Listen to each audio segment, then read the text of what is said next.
भारत से हूँ और मैट्रिमोनियल साइट पे मेरा एक प्रोफाइल था जिसमें रोहतक के एक लड़के ने मुझे रिक्वेस्ट भेजा शादी के लिए। और कुछ दिन बातें हुई और फिर मैंने उसे एक्सेप्ट किया और कुछ महीने हमारी बातें हुई फोन हूँ।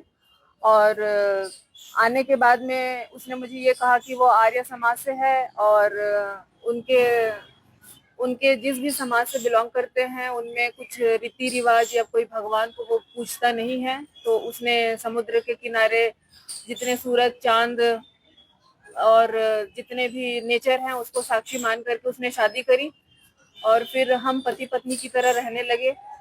फिर कुछ दिन साथ रहने के बाद में जब मैंने उसे ये कहा कि मुझे उसके घर चलना है तो उसने मुझे ये कहा कि मैं घर बना लूं पहले रोहतक में, फिर तुझे लेकर के जाऊंगा। फिर हम 4-5 महीने लगभग साथ में रहे और फिर वो वापस आ गया रोहतक। और रोहतक आने के बाद में बिल्कुल उसने कट ऑफ कर लिया, मेरे से बात भी नहीं की, कोई मैसेज का जवाब भी नहीं देता। और हार करके मैंने कुछ साल क्या बहुत बहुत मैंने उसे रिक्वेस्ट करी और बहुत दिनों के बाद में मैंने उसकी बहन को कॉल किया। उसकी बहन को मैंने सारी बात बताई, लेकिन जैसे ही उसकी बहन को ये पता चला कि मेरी मेरी जाति जाति जो है उसके बारे में जब उसको पता चला तो उसने फोन कट किया और गालियां दी मुझे। एंड देन मैंने मैंने प्लान करी कि मैं खुद रोहतक आऊंगी और उसके घर जाऊंगी। मैं 2023 में ही 2024 में 31 अगस्त को मैं आई यहाँ रोहतक। और सुबह से लेकर के रात तक मैं उसके बताए हुए एड्रेस मॉडल टाउन पे मैं भटकते रही, लेकिन उसने ना मुझे मुझे ना मेरा वो फोन उठाया, ना मुझे वो रिस्पांस दिया। यहाँ तक कि मैंने अपना लोकेशन भी भेजा उसे, लेकिन उसका भी कोई रिस्पांस नहीं आया। फाइनली मैंने उसके भाई को फोन किया जो कि गुड़गांव में एज एसआई पोस्टेड है, और मैंने उसको अपनी बातें बताई कि मुझे आपके घर जाना है। तो उसने मुझे ये आश्वासन दिया कि एक रात मैं रुक जाऊं उनके लिए, क्योंकि वो अभी नहीं निकल सकते। सुबह आकर के वो हमारी जो भी प्रॉब्लम है उसे सॉल्व कर देंगे और मुझे घर भी लेकर के जाएंगे। और उसके बेस पे मैंने उससे सारी बात बताई। फिर 5 मिनट या 2 मिनट के अंदर उसने अपने भाई को मेरे लोकेशन पे भेज दिया। और फिर दोनों भाइयों ने जिस होटल में प्लान की थी मुझे रखने की, वहां पे मुझे ले जाया गया और कुछ घंटे वो मेरे साथ रहा। वहां पे भी मेरे साथ शोषण हुआ और दूसरे दिन उसने मुझे बस स्टैंड पे छोड़ दिया। मेरी तबीयत इतनी खराब होने के बावजूद भी मैं रोहतक रही 7-8 दिन एक गुरुद्वारे में, जहाँ पे वहाँ के लोगों ने मेरी ट्रीटमेंट करवाई हॉस्पिटल में, सिविल लाइन हॉस्पिटल में। और लड़का मुझे देखने आता था कि मैं जिंदा हूँ या मर गई हूँ। फाइनली उसने मुझे ये कहा कि 10-15 दिन में आता हूँ विशाखा, मतलब मैं जहाँ रहती हूँ वहाँ। फिर वो आया नहीं और 2025 में वापस मैं आई, लेकिन अकेली नहीं आई थी, मैं कुछ संगठनों के साथ आई थी जो कि महाराष्ट्र और दिल्ली से थे, और कुछ यहाँ के लोकल ऑर्गेनाइजेशंस भी थे। उनके कहने पे मैं महिला पुलिस स्टेशन में गई और एक अर्जी दिया। और अर्जी देने के बाद में उस लड़के को पुलिस के द्वारा फोन करके बुलाया गया और वो, हाँ, पुलिस स्टेशन आया वो। और उसने अपनी सारी गलतियां मानी। उसने ये भी माना कि हाँ, हम हस्बैंड वाइफ की तरह रहते थे जिस शहर से मैं हूँ। और उसने ये भी कहा कि मैं अभी लेकर के जा रहा हूँ और 1 या 2 दिन में शादी करता हूँ लीगल। और उसके वीडियोस भी हैं और उस पुलिस स्टेशन में जो हमारी एप्लीकेशन है, जो रिसिप्ट हैं, जो डायरी नंबर है, वो सारी चीजें हैं मेरे पास 2025 के। फिर वो मुझे ले गया, संगठन वालों ने मुझे उसके हवाले कर दिया और वो मुझे ले गया। और फिर वहां से मुझे वो पूरा दिन एक बस स्टैंड में घुमाता रहा और फिर शाम को मुझे होटल लेकर के चला गया, जहाँ पे वापस से मेरे साथ शोषण हुआ, वो और उसके भाई के षड्यंत्र की वजह से। एंड वहां पे मुझे ये बोल करके छोड़ दिया गया कि मैं 10 दिन में वापस आता हूँ, लेकिन वो वापस नहीं आया। और अभी मैं आई हूँ वापस से और उसके नाम पे एफआईआर तो हो गई है, लेकिन जो मेन मास्टरमाइंड है उसका भाई जो कि गुड़गांव में एसआई है, उसके नाम पे पुलिस कोई कार्रवाई नहीं कर रही है। लेकिन एफआईआर से पहले भी ये समझौता करवाने की कोशिश की गई थी डीएसपी के द्वारा, जो कि मैंने मना कर दिया कि मैं समझौता तो नहीं करूंगी। और जब मैंने मना कर दिया तो उन्होंने 0 एफआईआर करके मेरे शहर भेज दिए। जबकि यहाँ पे अपराध हुए हैं तो एफआईआर यहाँ भी बनती है, लेकिन पुलिस वालों ने ऐसा कोई कार्रवाई नहीं किया। और जब हमने, हाँ, काफी संघर्ष के बाद में एसपी साहब ने एफआईआर तो कर दी, लेकिन सिर्फ उस मेन आरोपी के नाम पे, जबकि उसका भाई भी इसमें शामिल है। तो जो आप जिस पर लड़के पर आरोप लगा रहे हैं उस पर कार्रवाई की है पुलिस ने? नहीं, कोई कार्रवाई नहीं की गई है। बावजूद उनको पता है, डीएसपी ऑफिस में डीएसपी साहब को पता है, एडिशनल एसपी को पता है कि कहाँ कहाँ वो मुझे लेकर के गया, क्योंकि सबके सामने उसने होटलों के नाम भी बताया। सर, मैं तो बस न्याय चाहती हूँ।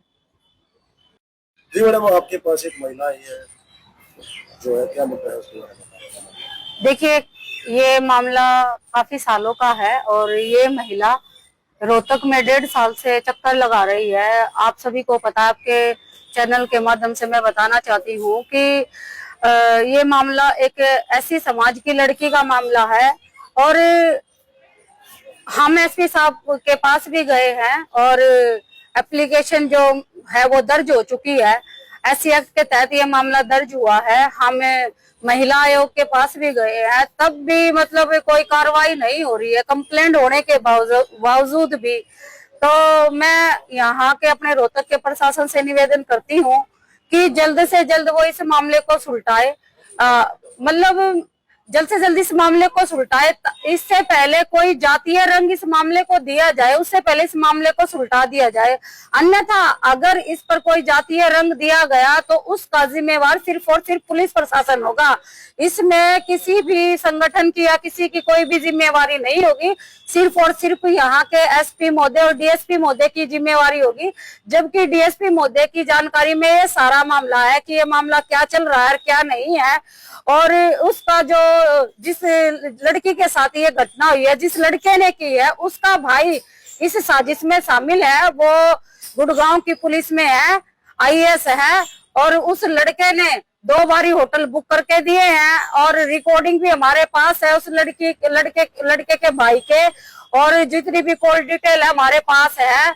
अगर पुलिस ये कार्रवाई करती है तो ठीक है, नहीं तो हम अपने समाज को इकट्ठा करके और इसको एक अलग ही तरीके से हम निपटारा करेंगे। जी बताएं। जी नमस्कार, मैं सुरेंद्र पांचाल। जैसा कि आप सबको पता है कि ये मामला पिछले करीब 2.5 महीने से ये लड़की यहाँ प्रशासन के चक्कर काट रही है, दर दर भटक रही है, लेकिन प्रशासन के कानों पे जूं तक नहीं रेंग रही। 1-1.25 महीने से ज्यादा इस एफआईआर को हो गया है, जो कि सिर्फ एक के ऊपर हुई है और बराबर का दोषी उसका भाई है, जो कि हरियाणा पुलिस का आदमी है। और उसने बिना पहचान पत्रों के, अपने भाई के बिना पहचान पत्रों के उसको होटल में दाखिल कराया, जो कि ये भी एक क्राइम है। और उसके बाद जो इन्होंने 2025 में यहाँ सिविल लाइन थाने में जो एप्लीकेशन दी थी, जो उसके घर भिजवाने के लिए, उसमें जो उनका समझौता हुआ था, उस समझौते की कॉपी भी गायब करवा दी। जब आरटीआई लगाई इन्होंने तो उसमें लिखा आया कि इस थाने में कोई शिकायत नहीं दी गई, जबकि हमारे पास उसकी रसीद है, उसकी वीडियो रिकॉर्डिंग है और उसके भाई की भी वॉइस रिकॉर्डिंग है, जिसने होटल का अरेंजमेंट कराया, जो हरियाणा पुलिस में है विशाल। लेकिन इन सब चीजों के होने के बावजूद भी पुलिस कोई कार्रवाई नहीं कर रही है।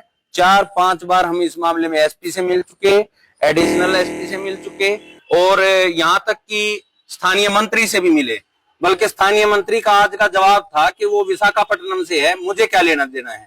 जबकि 1 नेशन 1 इलेक्शन की बात करते ही है, लेकिन जब किसी को न्याय देने की बात आती है तो फिर इन्हें अपने वोटों का फायदा और नुकसान दिखाई देता है।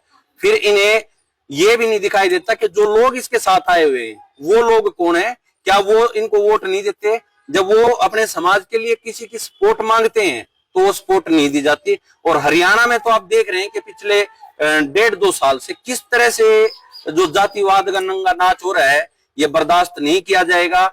मैं रोहतक के प्रशासन और हरियाणा सरकार से कहना चाहता हूं कि या तो जो ये मामले हो रहे हैं, और खासकर इस मामले में अब तो हमारी बेटियों पे भी आंच शुरू हो गई। पहले तो हत्याएं होती थी, मारपीट होती थी, अब ये इस तरह के षड्यंत्र जो हो रहे हैं ये कतई बर्दाश्त नहीं किए जाएंगे। और या तो 48 घंटे के अंदर इसका की कार्रवाई की जाए, नहीं तो फिर हम अगला कदम उठाने पे मजबूर होंगे। धन्यवाद। जी सर, बताइए क्या मामला है। जैसा विक्टिम ने बताया है कि काफी लंबा टाइम हो गया, प्रशासन को सब पता है एडिशनल एसपी साहब के पास जो है इसकी तफ्तीश है। पता नहीं कितनी बार जो है विक्टिम चक्कर लगा चुकी है, 5-5 घंटे इनको वहाँ वेट कराया जाता है, पता नहीं क्या कारण है। जैसा इन्होंने बताया कि जो एक्यूज है उसका ब्रदर जो है वो खुद पुलिस में है, तो हो सकता है कि पुलिस पूरा फेवर कर रही है और इसी वजह से ना तो अब तक एक्यूज अरेस्ट हुआ है, ना ही कोई इन्वेस्टिगेशन पे अभी कोई एक कुछ भी बताया कि हमने क्या किया है। इन्वेस्टिगेशन का कुछ भी नहीं बताया है। जितनी बार जाते हैं कि अभी इन्वेस्टिगेशन कर रहे हैं, पकड़ेंगे पकड़ेंगे, कुछ नहीं पकड़ रहे हैं। तो दूसरा हम देख रहे हैं अभी आप लोगों के माध्यम से हम चाह रहे हैं कि आप लोग जो सच्चाई है वो दिखाए, और हम भी देख रहे हैं कि लीगल कुछ एक्शन और ले सकते हैं कि कुछ पुलिस को डायरेक्शन करा सके कोर्ट के माध्यम से। तो सारी चीजों पे हम ध्यान दे रहे हैं। बाकी अभी ये है कि जो सच्चाई है विक्टिम ने बताई है आपको, तो उसी हिसाब से आप भी इनके खिलाफ कुछ देखें, जनता को पता चले कि पुलिस किस तरीके से काम करती है, पुलिस की कार्यशैली क्या है। इतना टाइम हो गया, एफआईआर हो गई, क्राइम अगेंस्ट वुमेन है, उसके बाद भी कोई एक्शन अभी तक नहीं लिया गया है।